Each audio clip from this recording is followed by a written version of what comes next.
All right, here I had a 2010 FX35 with a 3.5 liter engine, and I had these codes P1148, P0031, and they're basically the air fuel ratio sensor.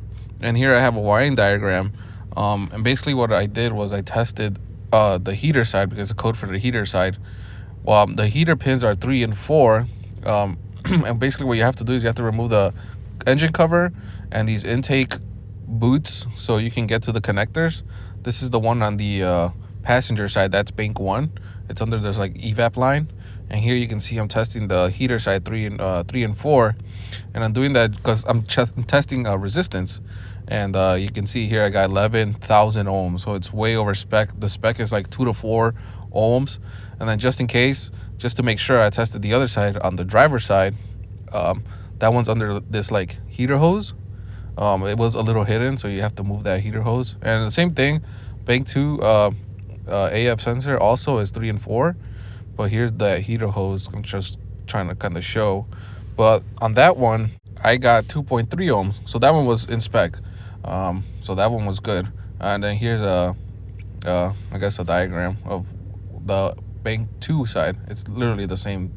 So I mean, that's about it. That's all they needed. So if you want to know how I took it off, I cut the wires on it, and then I used this long extension with the ratchet, 1/2-inch ratchet. And then I got it from this side because it's kind of hard to get it on from this side here. I saw someone say they got it from there, but it was way too tight. So I had to use a big breaker bar like I did. I had to break it loose, and then once it broke loose, then it spun off with your fingers. And here I'm trying to show there's actual space to put your hand in there to like just spin it off. Or if you can get like a wrench in there, you could, but it's like I said, it's super tight. You don't have leverage.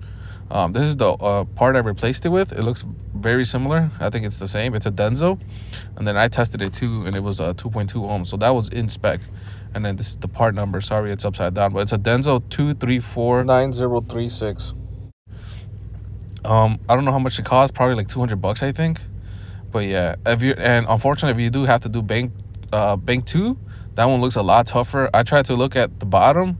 I don't think you can get it from the bottom. It looks super tight. And then here I'll leave some wiring diagrams at the end if you need it. The power side for the heater is that fuse. I think the fuses are here on this side where the battery is. There's like 2 little boxes. But yeah, if you have any questions, just let me know. I'll try to help you out. And then like I said, I'll leave this information here if you guys need it. So here, this is the other side of that heater. It's that PCM side. That's number 1. And then this is the other ones, the other sense circuits, I guess you can call them, AF +1, AF -1, blue and red. And then, like I said again, this is the positive side of the heater side. It's fuse 46. It turns into a light green. It goes from yellow to light green, and it powers both AF sensors. So